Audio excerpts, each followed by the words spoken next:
let's kick stuff off. Welcome back, everybody. It's been a while since we've all gathered in such a way. Um, a lot of crazy stuff has transpired since the last time we chatted. Some good, some bad, some indifferent. Um, I'll start by saying I'm personally excited for what the future holds and where things are headed, at least as a contributor at Badger. Um, so we'll kick off with a little bit of housekeeping. So this is sort of the official reintroduction of what we'll call now the town hall. We're going to try and hit these monthly. So this being the first one, and we'll touch base again before the end of the year. But really, just a great opportunity to kind of talk about what's going on, reconnect with community, and just provide sort of a platform for that open dialogue with everybody. So more to come on that. And of course, if there's anything anybody here in the community wants to hear more of or other engagement points, do let us know. We'll try and get some more events fired up in the new year as things begin to roll out. So for everybody here, you may have seen our latest post. We just launched a new blog platform on Mirror. So excited about that. That means we'll be moving away from the current badger.com page that folks have been going to for the last little while. We put out a 2022 retrospective. Really wanted to kind of give a little bit of a look at the past year, what transpired, what Badger's been up to despite all the chaos going on around us, and then give a little sneak peek into the future and where things are going. Because I think I can speak for everybody speaking today. We're all pretty excited for what's up. So with that, we'll kind of kick it off. And if you've attended these events before, we typically do a little bit of an update, as we'll be doing these monthly. We'll take a look back at what's transpired in the weeks prior to. If there's some updates, we'll dig into those, and then we'll kind of open it up for folks who have questions. It was a big piece that we put out, so lots of content. We're going to take a look through it. We're going to talk with some of the contributors who provided some of the great information in it, and then we'll have some time for discussion with everybody after. Without further ado, I'll toss it over to you, Spada, if you want to take us into 2022 and then 2023 and beyond.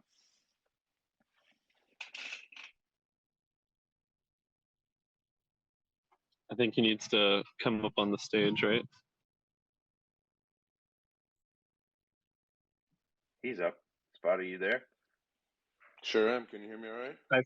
Oh, there we go. Yeah, I see. I just see him as a listener, but I can see him. I mean, I can hear him. Sweet. Yeah, for some reason, I gotta say, Twitter Spaces always screws up. For me, I don't know what the heck. All of a sudden, it goes silent and then it disconnects me. Anyways, but you guys can hear me okay, yeah? Yeah, you sound fine. Okay, yeah, great. sounds great, man.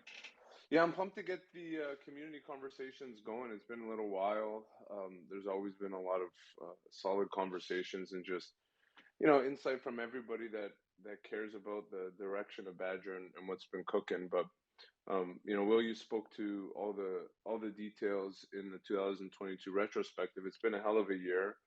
It's been a hell of a couple years, to be honest. But this year in particular, for most in this industry, has been relatively challenging. But for us specifically, it's been a big year of change, growth, and really preparation.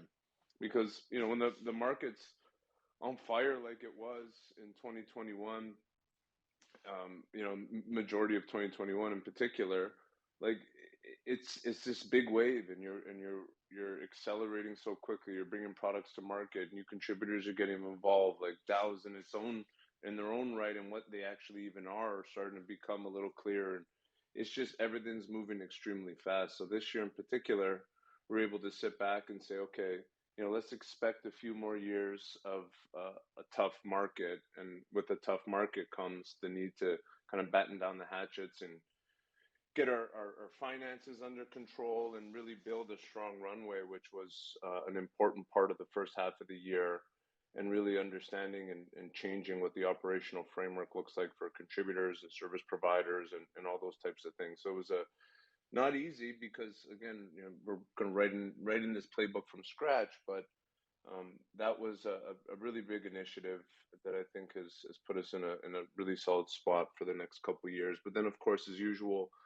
continuing to upgrade and bring new innovations to the core smart contracts that run some of our products, thinking about our products as a whole, and taking a hard look at it and saying, you know, what's found product market fit, where is there sustainable and consistent revenue that can come from these products moving forward, and where's the market going.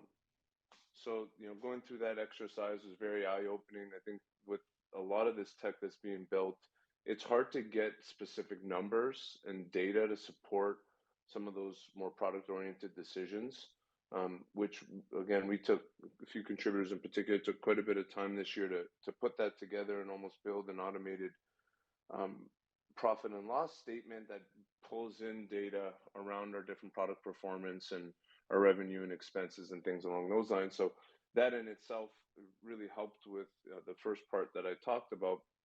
And then, as usual, and I won't go that deep, but continuing to progress what governance framework looks like. I think there's a lot of conversations ongoing right now on like what does effective governance look like for these on-chain organizations. And we learned a lot, and one of the most important learnings that we had was efficiency can come with smaller groups having more flexibility, but with uh, obviously extreme transparency, but um, overall token holder and community directed policies, and then having those smaller groups operate within those policies, and then continuing to reevaluate those policies with the community on some type of cadence just allows for much more effective and efficient decisions, especially in a market like crypto that is such a roller coaster and is such an up and down type situation. To be able to make dynamic situations decisions, I think is absolutely critical. So we made some really what I would consider innovative changes to our governance framework, and then as usual, again, just trying to drive new Badger token utility. I think some of the things that Treasury's pushed forward around Frax and Balancer and Aura, and some of the new opportunities on Euler and things along those lines have proven to be a good opportunity for Badger holders to participate and feel confident in holding through, what potentially could be a longer winter than some expected. So, with that being said, I think moving forward and everything that we've been thinking about, and I think the market's thinking about in general, one of the most important things is aligning with the core mission that a community believes in the same and shares in the same value and beliefs and can get behind. And for us, especially thinking a bit outside of the box in 2022, we've come back to this, continue to adhere to our initial core mission, which is, bringing Bitcoin to DeFi and focusing on doing it in a way where, the tech is decentralized, and we're working towards censorship resistance in the products that we build. So that's been a big shining light for us as we think about what protocols and what things we're building for 2023. With that being said, though, I'll pass the mic back over to you, and if you want to get into some of the specifics around the things that I mentioned. Yeah, that was a great intro, and appreciate we covered a lot, and there's a lot to be done. And I think probably on community members, everybody's mind as it relates to any protocol is, main question is, what are you building? But more importantly, I think is, can you keep building?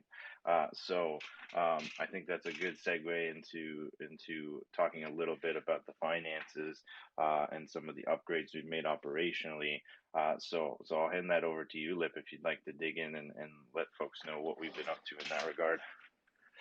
Hey everyone, what a year, right? And it's only December 2nd, so knock on wood, we'll see what happens next. But yeah, along those lines, I think Badger weathered the storm quite well, but also Badger need to grow up and act more mature end to end and do that fast, right? With urgency. That's really the only way to think bigger and be sustainable. So Badger's worked really hard on, better understanding the burn, the performance, where to double down, what to kill. And it's been a lot of work to really smash on-chain and off-chain data together to get better insight into the balance sheet and how to start classifying and slicing revenue and cost centers.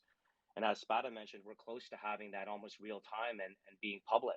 I think that's going to be a great thing for the community and the space to see that progression. And you also have to be mindful of just with everything that's gone down. I think the representative groups with something like the Treasury Council has helped to weather the storm, proactive risk management and rebalancing. And Badger didn't have its assets on an exchange as an example. But outside of that, I think there's lots of work to do, right? To still have financial rigor, to be disciplined with it. And like any startup, really finding product market fit takes a lot of swings, right? And that changes like capital requirements, the workload. So how are we going to keep swinging? You have to buy time, right? You need to have the capital do that. You have to continue to act narrow, be agile. And I think Badger is well on its way to get better at that stuff. And up until this point, you can think about how Badger really pushed hard to keep up with the innovation of the tech and the supporting ops, up until this point. And it's been pretty fascinating to live and breathe that because, of course, it requires really smart people who were also global, digital, anonymous, right? This is front of market stuff and how an organization works, and it's not easy. And I think that helped a lot to get to this stage, but it wasn't all pretty. It also really created less focus, I think, some choppy communication, some waste on output, and in being forced, I think, with some of the extreme pressure of the market to grow up faster, there was a ton of chats with contributors and partners in the community around creating a more modular approach with an ops model that allows you to grow, it allows you to evolve, again, being more narrow and focused on certain domain areas. So as a result of that, and you can see in the retrospective, it's not only helped to optimize costs, but in my opinion, I think it's doing a better job in understanding resource requirements, how we can be more efficient. But at the end of the day, we all are pushing to raise the standard to continue to strengthen the tech from a decentralization mindset, and then also how the human decisions are working from a decentralization mindset. And these types of roles and skills are evolving, so to see things from commercial strategy down to products and execution in this new balancing of finance and multi-sigs, but then also pressure checking how hard the security is, how hard the decentralization spectrum and legal builds are. It's a highly complex and dynamic game that's, quite gray and uncertain. So I think Badger's really, progressing and nothing like, tough market conditions in order to get through that and to force some innovation in a healthy way. And then I also think some of the progression with just how the treasury has been managed and moving as far as putting assets to work has been helpful to mitigate risk for users, learn about some product market fit opportunities, help the entire ecosystem grow. And you can see in that retrospective, it was basically a break even recently with Badger because of some of these, changes and progression. So I think that's a solid sign of the turnaround's momentum.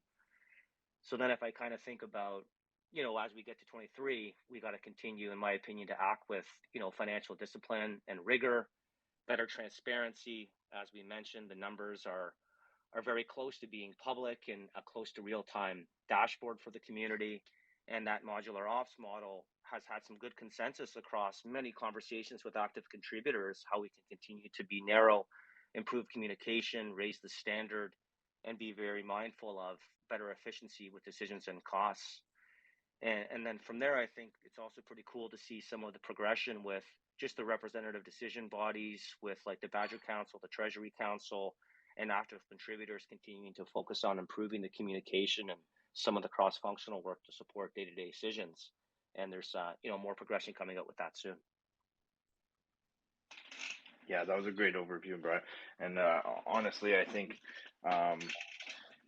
it's a lot of good exercise has been done over the past little while. And although this is a decentralized autonomous organization, collectively, it helps to really think with a business mindset, right? And really treat, the success of this DAO a little bit in that way.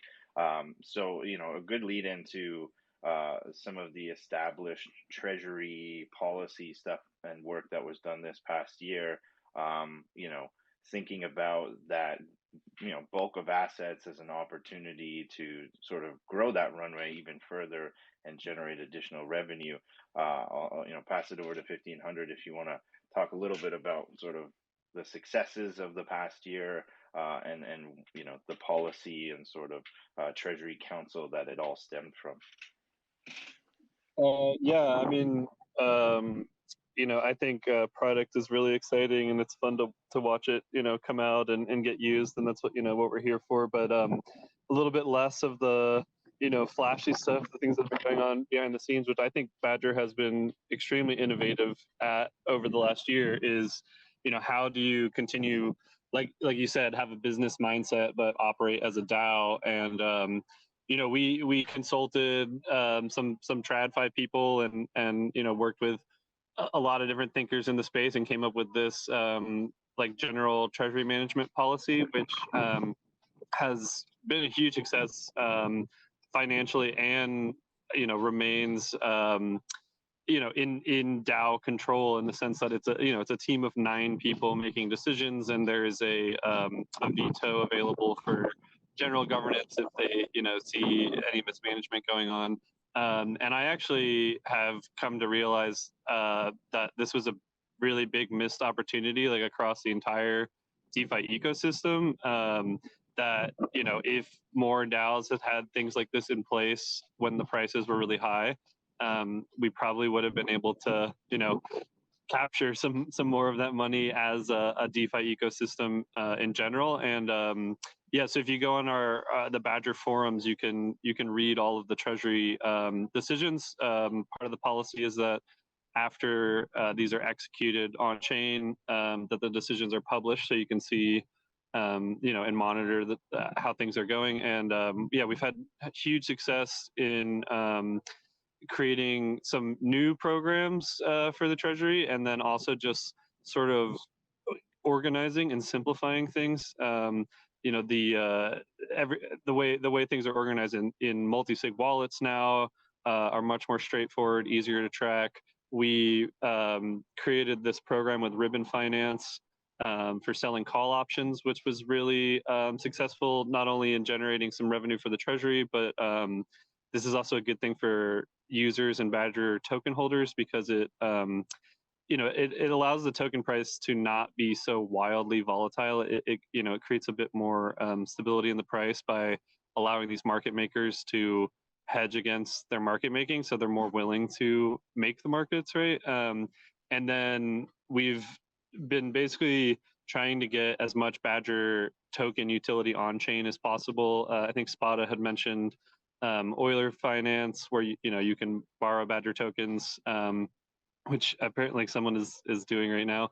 And there's a bunch of farming opportunities that we've created on Convex and on Aura and Balancer, and also a really large position of what we call treasury controlled liquidity on UniV3, which is Badger and Bitcoin in these UniV3 NFTs that provide some, the way those NFTs work, it allows that liquidity to be about like 4 times as efficient as it would be in UniV2. So yeah, basically we're not only, innovating in, DAO governance like around this treasury policy, but we've also created support for the token, as well as driving returns to the treasury. And yeah, we got a little bit, you keep doing the right thing, right, and then you get lucky, right? We got a little bit lucky last quarter, and we're just in the right place at the right time, and made some pretty big returns on a couple of the decisions the treasury made. Yeah, I think that's about it. I mean, we're currently, it's a bear market. Obviously, I think we all wish that all the prices of all the tokens were higher, but yeah, we have runway for quite some time to keep building, and the treasury team is very focused on trying to extend that as long as possible, and to make sure that we're not going to be sad if the tokens all go back up, and we're not going to be sad if if things go down a bit more. I mean, obviously, we all want things to go back up, but yeah, we're trying to really focus on proper risk management here, and at the same time, driving some returns where we can. Yeah, and 15, like, obviously echo everything that you shared there. One of the things that I think about going into next year as well, in particular, is as we bring new products to market and now having a policy like this in place and, a substantial amount of non-native assets as well, the treasury and those activities and that rigor and that experience can then not only be used to drive returns, drive utility, for Badger and give an opportunity for Badger token holders to benefit from that as well, but also further support, those products. And with those products, potentially open up new revenue opportunities because the Treasury is participating, but also kind of being that, that initial push to get a new product off the ground as an example. So I think that's going to be cool to see, and with the rigor that's been developed in 2022, just make it much more efficient. Because without those policies, without those processes, like you just can't take advantage of an opportunity to kind of seed something like that and accelerate it. But like even if you think about in 2021, because of the lack of those processes and policies and coordination, most DAOs, us included, weren't able to take advantage in a smart way of the big market moves and things along those lines. So yeah, it really allows for decentralization to exist, but the agility to be there. So where beforehand the decentralization was maybe a little bit too extreme, and so there was no agility essentially, and you couldn't react to short-term events, essentially, like what you're talking about, and really optimizing a product launch.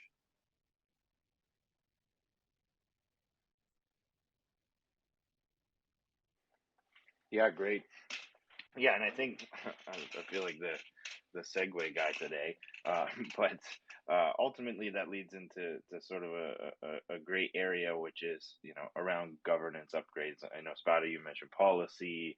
We talk about Treasury Council, what what that enables a group of contributors to do and be reactive to in real time. So some stuff has been done over the past little while to put sort of these sort of representative groups together.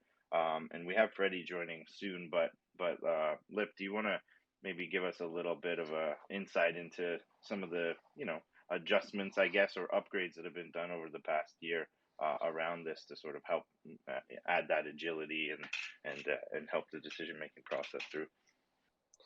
Yeah, for sure. I think overall the whole space is trying to figure it out, right? There's been experiments happening. You're seeing how things are progressing and changing, and some of the opportunity and some of the challenges with things like one-to-one voting and representative decision-making bodies. And then also some of the challenges that 15 alluded to as far as just, dedicated groups and domain areas that are experts and that can act with speed and quality on certain decisions. So in my mind, it's kind of chunks up to two things, right? You've got the decentralization of the tech, and then you also have the decentralization of the decision making and the humans that are involved. What's also quite interesting is that decentralization is more of a spectrum, right? There's no clear answer on what exactly it is. It's front of the market innovation, and as I mentioned, it's a combination of management, economic control, technical control, of course, transparency, and custody. And I think Badger's done a great job on a lot of those fronts, but there's a ton of work to do. It's been pretty interesting too to see how the cross ecosystem collaboration and the differences in governance is also just driving I think some more progression, right? Like you look at the voting and the bribe markets and how interconnected they are. It's really challenging, I think, protocols to work with other protocols and for people to find some common ground on how to do that in the best interest of holders and users, and then also the DAO's ability to survive and to continue. So in moving forward, I think there's again lots of good stuff that came through with like the governance 2.0, the Badger Council, the way that they're acting in the ecosystem. But outside of even acting in the ecosystem, it's been pretty cool to watch how these councils also operate with a democratic approach themselves, right? If you look at something like the Treasury Council, there needs to be a 5-by-9 majority decision made in order for something to move. So there's consistent checks and balances and consensus being built across those type of decision-making bodies. And I think that's a pretty cool progression on not only quality, but as 15 mentioned earlier, the ability to act on something with enough speed for it to still work.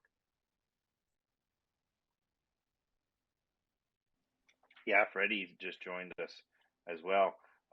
Not sure how much you caught of that, Freddie, but wondering if you can dig into some of the governance work you've been up to in the past little while, how it's been working, and what you guys have sort of upgraded around it. Yeah, thanks, guys. I had to switch devices. I've been on the whole time, so I've been listening and heard everything that's going on. Can you hear me okay? Yes, sir. Sounds great. Okay, fantastic. So, you know, it's been kind of good to do this retrospective and look back on the evolution of governance here at Badger. And and for folks who may not have been around the whole time, it started back in February of 21. That's when the first Council of Badgers was established. It was Black Bear and Mason and DeFi Frog, Tritium, 1500 ETH key and hash, and um, people change over time, right? Their level of engagement and involvement changes. And so we went through in March of this year. I think it was the snapshot was approved. BIP 86 was approved in March, end of March this year, to update the council membership, and that's where it currently stands. It's Mitchie and me, Prince Talk, Vipes, 1500 ETH and hash. All kind of really engaged council members. And so this year, the first step in the progression of the council was just updating the membership to community members who would be really engaged. And the second step was BIP 89, which was, BIP 93, which was passed in, I guess, the end of June this year, which was our Council 2.0 governance, right? And that had four main parts. The first part of it was to more clearly formalize the responsibilities for the council members themselves, right? Things like, hey, let's be clear that we always vote in the best interest of the DAO. We don't take kickbacks. We never accept personal bribes. Put in place a process for resignations and replacements, right? So that as people become more or less involved or want to move on, there's a process for allowing them to step out and for us to replace them along the way. And then finally, an important part of that was a reaffirmation of council membership every 6 months. And so we did that. It goes at the end of September, and we'll do it again here in another few months, just to make sure that the community agrees that the existing council is serving their interests, right? Another big part of BIP 93 was to formalize the way for us to get BIPs out to the forum and to a snapshot. So the process used to be pretty loose, and one of the big complaints was that the process for doing it wasn't clear, responsibilities weren't clear, the quality of BIPs were variable, and sometimes didn't even consider past precedent for BIPs that had gone before. So one of the things that we did is we established a process for moving proposals from the community through to snapshot and implementation, and some roles and responsibilities along the way. So the council has the responsibility for listening to the community and helping to get their suggestions and ideas formalized into a format that is consistent and that takes into account technical feasibility, tokenomics, any security or legal risk. We make sure to create an RFF in the Discord so that there can be an open discussion in the community about the proposal before it ever gets to the forum, because Discord is where the most engaged members tend to be. And then a process for moving it to the forum. It has to be there for 72 hours, and we changed the approach to be signal voting so that it's not a direct democracy in the forum. And one of the reasons for that is that we see sometimes when people get really passionate, creating a lot of accounts day of in order to do a lot of kind of influence voting, and that's something that happens across all DAOs. You can kind of get spammed if you're not careful. So the responsibility is on the council to take, to pay close attention to feedback from the community, how long those accounts have been out there, for getting spammed, and then to make a recommendation on what to do next. And there's really four options that the council takes based on the signal voting that happens in the forum. One is to proceed it directly to a snapshot. Another is to bring it back and do some rework if there's um, some significant discourse that is valid and needs to be taken into account before we move that forward to a formal vote. And then we can repost it on the forum again after that. We can extend it so that, gosh, if there's a lot of good dialogue going on, we don't have to close it in 72 hours. We can let it continue until all of that good discourse is done. Or we can say, you know what, there's no community support, so we're going to halt it right there. And then the council has the responsibility of voting to move that to a snapshot where, just like always, there's a minimum of 72 hours. And right now there's a 100,000 vote cap, which, we encourage everybody to be really involved in the snapshot voting, because 100,000 votes during a bear market can be hard sometimes. And so it's really important to get everybody's voice heard and to get those votes in so we can move things forward. So that was a really important aspect of the Council 2.0 BIP. And I hope everybody's seen that the process is smoother for getting BIPs written up to the forum, that they're really clear and concise, and that we have a clear path for getting them moved through to a snapshot. And then we also, as part of the council governance, implemented some checks and balances. So because we're operating in more of a representative democracy with the way that the Badger Council is structured right now, there are mechanisms for both the core team and the community to essentially remove the council, right? To overthrow the council and ask for a new council to be elected. When the core team chooses to do this, they can post a snapshot to remove the council at any time. And when that snapshot passes, all the responsibilities transfer over to the core team for creating BIPs, and all governance then has to go through BIPs. So it becomes more of a direct democracy at that point. And then same thing with the community, right? The community can ask for a snapshot to remove the council. It's emoji voting in Discord with a majority in favor. Snapshot for that has to be up 96 hours. And then there's just a limit on that for once every 8 weeks, so that the community doesn't get spammed with continual votes if one fails to do it again. There's a bit of a cool-off period. So those are the major aspects of governance. And, we've seen some really good activity since that governance BIP was passed. We got the emissions restructuring just recently done. There was an investment with ZeroDAO that was done quite a while back. And there was a deal restructure that we pushed through, which was, I think, really significant for both DAOs, and the community supported that. And then one that is dear to a lot of people, right? There was the DIG restructuring, BIP 92, which kind of re-sparked interest and passion for DIG. And something else that people who aren't daily engaged may not realize is that the council spends a lot of time focused on how to direct emissions to pools. Our big focus over the past 6 months or so has been on Badger and Aura, Balancer and Aura. And I'll just give a shout out to the work that the Treasury Council and the Community Council have done. We're getting some fantastic yields right now over on Balancer and Aura. Badger Wrap Bitcoin is at 17%, Wrap Bitcoin Dig and Graviora is at 19%.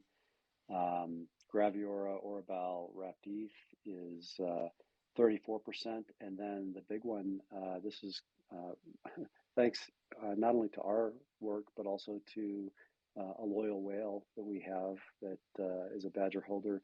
The Badger RETH, which is Rocket Pool ETH, which we love. It's a fully decentralized, permissionless wrapped ETH token. The yield on that pool right now is targeted 95% over the next couple of weeks. So if anybody's looking for yield opportunities for Badger or Dig tokens, those are the highlights. Nice. Thanks, Freddie. Nice little You bet. plug at the end there. Yeah. That was great. Yeah, I think honestly, from all that you said and Lib chiming in, it's this is very much a process, right? It's a marathon, not a sprint, and when you're innovating and you're building something new like these types of governance models, it certainly takes time and it's exciting the work that everybody's doing to sort of make it a reality. Um, and same goes for product. So bear markets are unfortunate, but they also provide opportunity to really put your head down and focus on building some new exciting things. So we're lucky to have Jintao and Alex up today. Jintao, if you want to kick us off and talk a little bit about some of the exciting stuff that you've been working on this past year, and for those who are listening, a lot of this is detailed in the retrospective, and we have some past articles that cover some of it as well. But yeah, over to you, Jintao. Sure, thanks. Yeah, so this year has been like pretty big for us in terms of upgrading the technology that we've been working with to kind of make things, easier for us to develop, strategies and vaults, but also better for the user to kind of understand, really what the product is doing and what's happening with their deposits. And so a lot of work has been done, on the vault side to kind of make this kind of thing happen, but also on like the infrastructure side as well to allow like some of these systems to get integrated. And so I think the first thing that I want to highlight is kind of one of the earlier ideas we had, which is like this badge registry that we've developed over this like last year. Kind of, I don't know if it happened like year before, but anyway, it was kind of a way to allow us to have like a really quick view of all the vaults that we were either running or like working on the development team. And the upgrade of the vault system to kind of show some things, some different information, like what is the vault's pending harvest, what's the vault's pending rewards, and having that all like really easily accessible through that registry was like really big for us in terms of allowing us to kind of build these systems that were automated on top of this and like I guess auto discoverable, if you will, mapping of these tools, but also kind of led us into what is now called Badger Ninja, which is a way to kind of utilize that to see across all of our products on all any chain what's happening, because this registry is deployed in the same place everywhere. We can use it to look up everything. And so I think Alex will probably speak to some of this, but the biggest thing for vaults, at least that we found, is that it's kind of hard to know, what is really going on with rewards, what's going on, with how the rewards are being processed, and especially for any kind of like early farm or a farm that doesn't like I guess linearly pass out rewards. I guess a good example would be convex rewards are streamed over a certain number of days after they've been accrued, and so you don't always get like quote unquote like what you're getting now. Like if let's say you're farming on Curve by yourself. So one of the biggest innovations that I'd like to highlight was the change to like essentially introspect these vault strategies and see like, hey, what am I getting right now in terms of rewards from the protocol, and combining that with the knowledge of like when was the last time I harvested, you're able to really quickly form an idea of saying, okay, I know I have this many assets, I've earned this many rewards, so like by simple math formula I can tell that I'm earning rewards at this rate, so this means that my strategy is earning an APR that I can understand.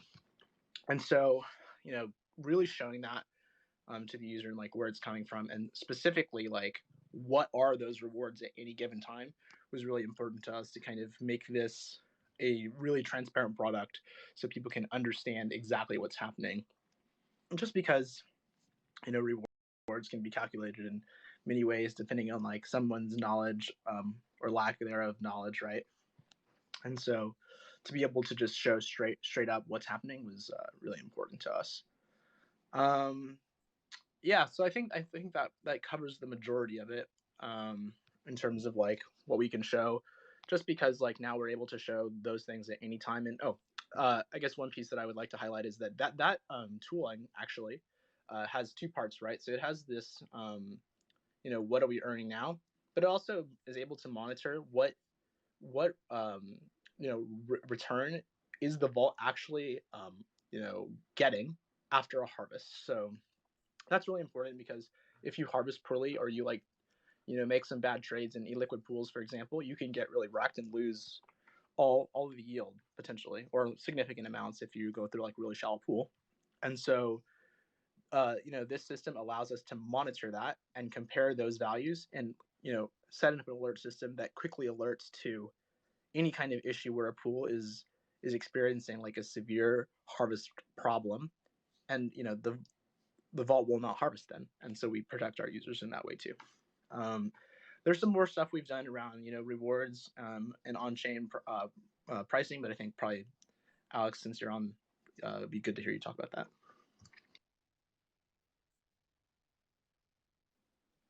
Yeah, I mean, I would agree with Jintao that like I cannot emphasize enough the importance of being able to show data accurately. And if I'm going to make a guess, like the way we had to do that was to effectively, understand basically understand the different needs, whether it's the front end, the back end, or the smart contracts, and just come together and figure out a way to honestly portray this information. And the way we do it is we force new strategies to implement a function called balance of rewards, which literally shows you what the by the block yield is. Like you can go on Etherscan on any of our new strategies. You go on app.badger.com, you click on strategies, you go on the Etherscan, and you click on balance of rewards, and every 12 seconds you will see that that balance is changing. And so that's like as close as humanly possible to show the truth.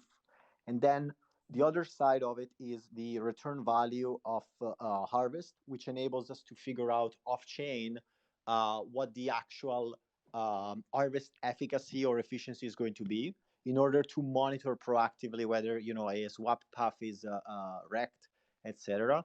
Uh, uh, with the goal of simply avoiding having negative a negative harvest. And so through that, first of all, I really recommend you check Ninja. I'll make sure we add it to the site, something like ninja.badger.com in the future. But at this point, you can go on the app and just click on Ninja to find it. And I think it's really the greatest achievement of this year for us. And if you are a yield aggregator, you should just steal our tech and use it, because we literally, like, it's not like Badger is like the way I say it is Badger doesn't lie, because all we do is we literally fetch the data on chain for you and show it to you. And so if you were to set up your own RPC, which is a goal of us, is to be able to offer a completely decentralized front end, you would actually receive the same value. And so what I would add in terms of front end and product is we also add kind of a side adventure on what is called Charger.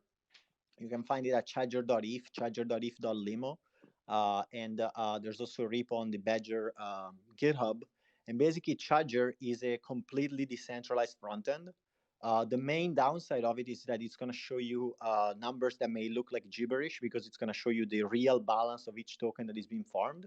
But ultimately, if you are as careful as we'd want you to be, you actually have the opportunity to literally download a client that is autonomous, and you can run your own website locally with your own node, with your own RPC, and you can interact with all old and new vaults as long as you can find them, which you can find them through the registry. And that enables you to make your own decisions completely. You don't need to trust any front end.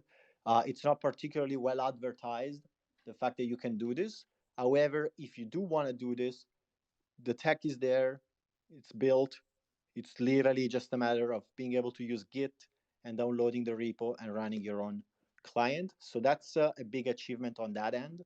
And in dealing with this, we've basically had to deal also with what we refer as the pricing problem, which is the idea that we can offer you a front end that shows you balances, right? We can show you any balance, how much aura you have, how much CVX you have, etc. That's not an issue.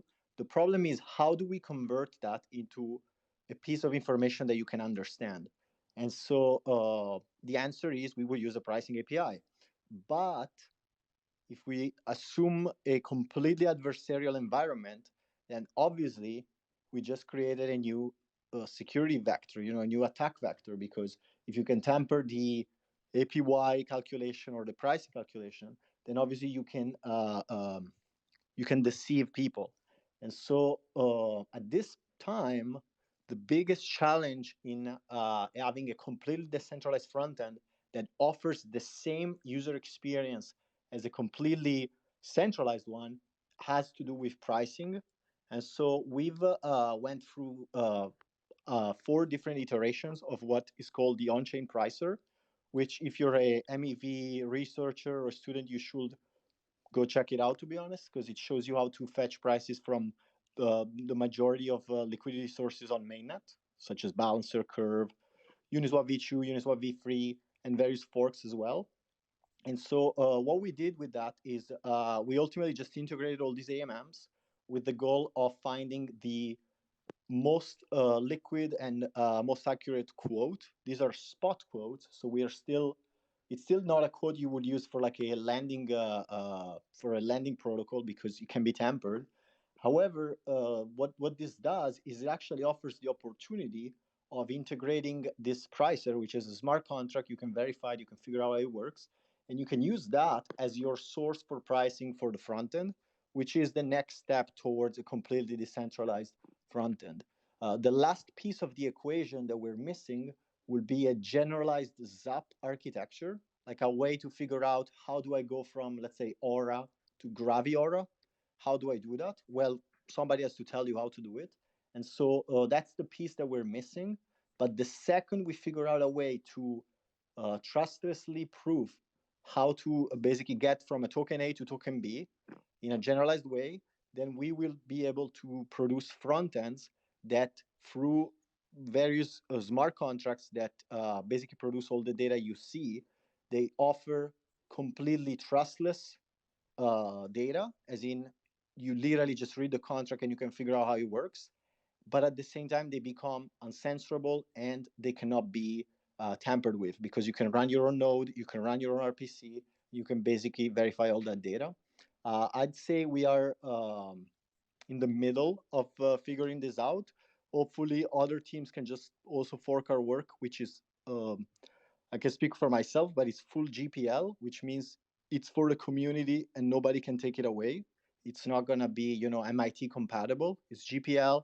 It has to remain in the open source because we think that's how open source software should be.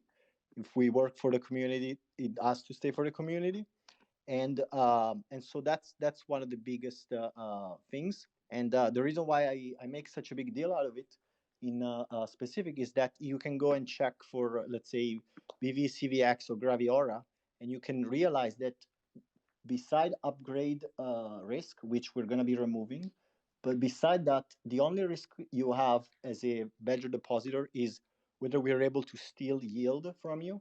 And because of a tool called the bribes processor, which uses the on-chain pricer, we basically made it so that we literally cannot take the tokens out of the vault. And we basically built a series of wrappers. It's like, instead of having to trust a multisig, which means that 3 people or 5 people or 11 people can just take everything from you, you're going to have a smart contract that will act literally like a wrapper, like a condom, is going to protect those funds and only allow certain operations which are rational. And we did that through an integration with CowSwap, which is kind of the first step towards building a more generalized token processor, which is a technology that would enable us to basically adapt to any swap path changes instantly. In the sense that today, when we deploy a new strategy, we all our paths are hard coded because how would you give security guarantees to people unless you hard code those paths? Um, but in the future, through various integrations, especially with CowSwap or other aggregators, we would actually be able to produce a many-to-many path processor, which means that we can swap any token to any token while maintaining the same security and trust assumptions that nobody can take away your coins. You're always going to get the exact economical value that you would be expecting, and it can only be done in certain directions. And so I think I'm super excited for that, because that means that we can offer the promise of DeFi without any compromise, as in fully trustless code that has no additional counterparty risk or no counterparty risk at all, and that can be executed fully on chain, even if there are intermediaries, pressing the button because somebody has to trigger the swap. It could be a Chainlink integration, it could be a person, whatever. We can get it to a point where we can have anybody press the button and receive a incentive to do so, but we can basically have the strategy adapt to what the optimal swap path is in a market where every week a new pool comes out or a pool changes, etc. So I think that's the biggest, most interesting thing that we've been working on, and that we also have more. But if you want to dive deeper or ask a few questions about this, I'm happy to stop for a Yeah, second. thanks. Yeah, thanks, Alex. Yeah, I feel like we could dedicate a whole other hour to this stuff, and that was great insight for folks. And maybe we need to think about having a separate chat just to go through stuff like that for people. I know we've got. Well, I'd encourage people hit us up in the Discord if you have any more questions on that, and we'll respond accordingly and try and get some information up. But that was great. Appreciate that, and I think Spider Boom, it's time to sort of round the corner and take it home. Over the past few years, DeFi's been under extreme stress testing, right? With new technology come new problems. I figured it only makes sense sort of a year from to take a little look at the unfortunate exploit last December, and really take a look through the lens of what's been done, you know, uh, ultimately fortifying security, some of the actions taken around restitution. I personally am proud to have seen some of those through, and wondering if you could kind of take us through that and then lead us into where we go from here, kind of thing. Yeah, sure. We got 5 minutes left, so I'll kind of zip through it. And there's a lot of details in the retrospective, not for the purpose of zipping through it on purpose, just for the purpose of being conscious of time. But it was either yesterday or today, a year ago, that the unfortunate exploit happened on the Badger front end. And I honestly, I think in that year, looking at it, and even the years prior, like I could say it was um, arguably the best community organized restitution program that's ever been executed. And I have people that reach out to me all the time, and for the first time talking to a new kind of builder in this space, one of the first things they'll always say to me is, like, you guys, like Badger really handled that situation well, with a ton of professionalism, and really put the users first. And as part of that, the users made the decision, right? It wasn't a group of people that went in a room and said, okay, this is how it's going to be. And, we've seen a few unfortunate circumstances with protocols since, or in 2022, and how they handle it really hasn't been to the liking of their community and other subsequent communities. But, for us in particular, um, first things first was, we had an opportunity to make some smart contract upgrades and rug the exploiter of tokens that were sitting there in vault positions still, that were paused. Through that effort and taking that and doing that upgrade, I think the number, it was in this range, but half of the users, the number of wallets that lost capital received 100% of their capital back through that effort. And then there was an approval to use upwards of $10 million of capital, stablecoin capital, inside of the treasury to buy Bitcoin and distribute that back to users, which equated to, I think, a little under 10% of those users lost Bitcoin. And then, of course, the REM Badger product and program was put in place, where over the course of 2 years, it's kind of like an IOU, where users can sit in that contract and continue to receive a stream of 2 million Badger tokens over the course of those 2 years. and then at any time they can withdraw, take out their Badger, and then that subsequently burns their right to get Badger for the amount of time remaining. During that, during the early stages of that, the largest loser in the exploit and the largest holder of Rem Badger pulled out. And with that, the remaining Rem Badger holders are now getting paid back twice as fast, and they're of course going to get twice as much Badger tokens compared to if that um, you know, victim was remaining in the Rem Badger product. So that's definitely positive. And there's a whole slew of BIPs that people can look towards and read into, on a quarterly basis. Shout out to 1500 because he takes the bull by the horns there and puts together like kind of a state of restitution overview. So anybody can go into the Discord under RFF restitution and see some of the docs there over the last 2 quarters. But things are continuing to progress, and going into 2023, of course, the programs will persist. So yeah, I think overall it's something that I'm proud to have been a part of in terms of how that restitution was structured and executed, and keep building, right? Like I think in the end of the day, if something unfortunate like that happens, 99% of the time, if that's a decentralized business, centralized business, that's the end of the road. Both from a financial runway, reputation, and overall wherewithal of those people to continue kind of building forward. But for us, we got through it, and we've been completely focused on how to withstand the winter, build new products, and align with our mission. And I think that goes to just a wrap up, and then maybe we can have a few minutes for any folks that may have questions or want to jump on stage and talk. But a lot of the learnings that we've had over this last year, call it what it is. When the market's on fire, there's a lot of smoke and mirrors, right? And not unlike other protocols and builders in the space, Badger got caught up a bit in developing products that weren't decentralized, but didn't progress towards the decentralization path that we envisioned when Badger DAO first started. And it was kind of like, well, there's an immediate need, there's an opportunity to drive revenue, there's an opportunity to kind of stay front of the market in a specific narrative that's happening in the space. Let's bring that product to market using our existing decentralization kind of framework, which is most often like public multi-sigs and multi-sigs that have different levels of authority at different parts of the tech. And let's just get it there. And when you look at it, a year later, a lot of those products did not have sustainable revenue. A lot of those products did not have product market fit.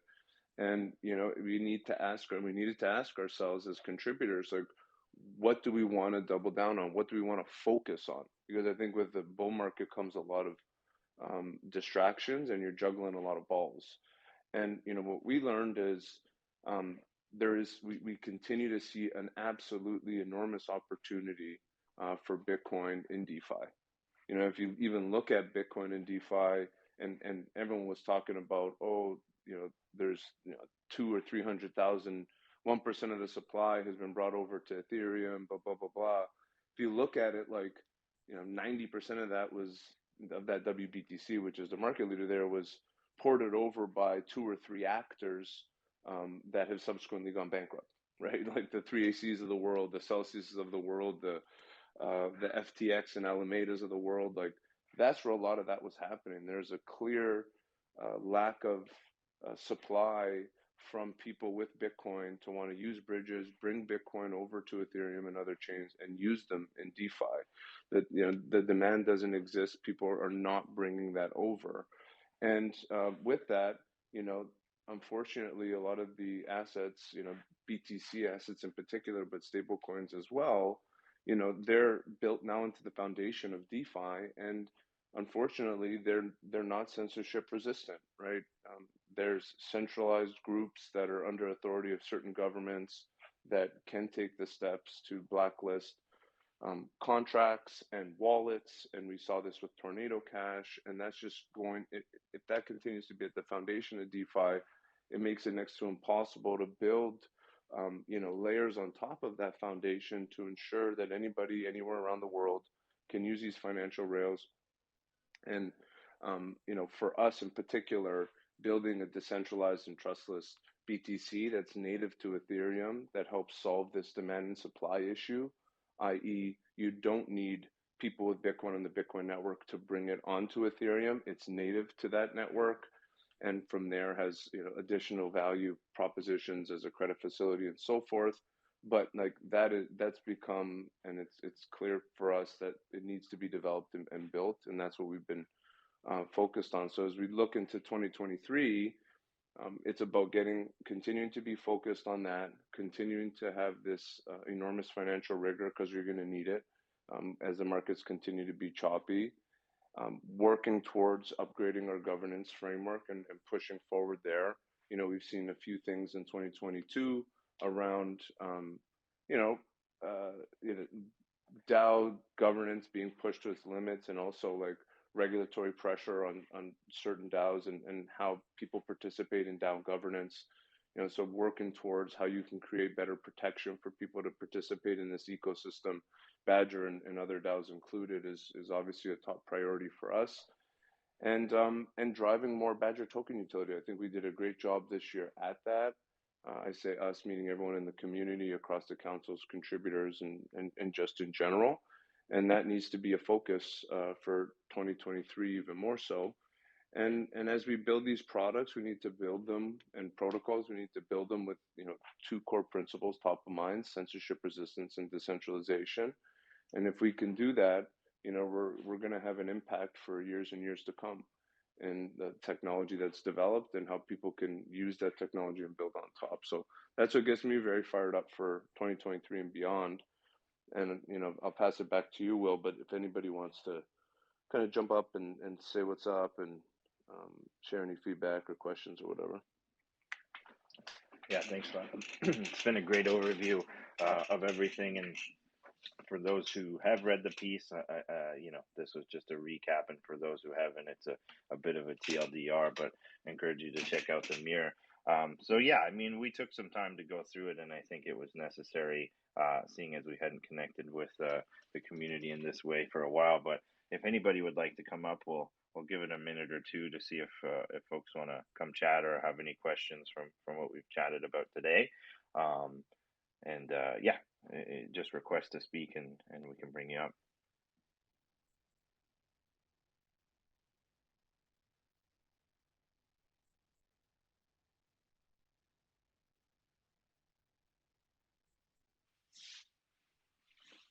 In the interim, while we wait, anybody that's on stage already wants to share any thoughts or opinion after hearing some of the other contributors chat?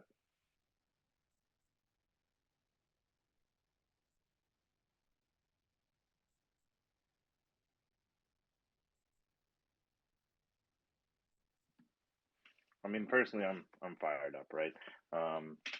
Getting this sort of look back out the door for folks to see what the active contributor group has been doing is super rewarding, and I think it provides a really good sort of jumping off point for what's coming. I think this I can speak for the group, at least that's up here, is more fired up than ever to keep building despite unfortunate market conditions and other things happening.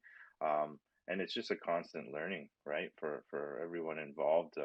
You sort of establish some great core principles and do your best to live by those, and I think that what you sort of wrapped it up as at the end are some great guiding principles for the types of products that are going to be focused on in the new year and beyond, the way that we collectively as a group and community build towards those products, and ultimately aiming to make sort of that lasting impact and really seeing this as a long-term goal.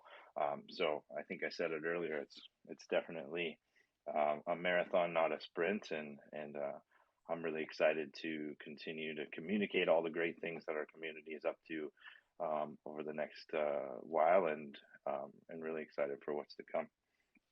So I don't see any folks popping up. So maybe we'll just wrap it here, which I think is great. we're gonna pop this up on Badger YouTube for folks over there. Obviously, the recording stays on Twitter, so you can listen back and share it with folks on here as well. As I mentioned before, we're gonna do this more regularly, so we'll aim to see everybody back for another town hall before the end of the year. More content coming. Check out the new Mirror blog. Subscribe for updates as they come through there. And we'll talk to everybody then. Thank you for everybody who contributed to the chat today, and we'll chat again soon. Thanks, guys. Be well. Happy Friday, as some like to say. Have a wonderful, wonderful Friday.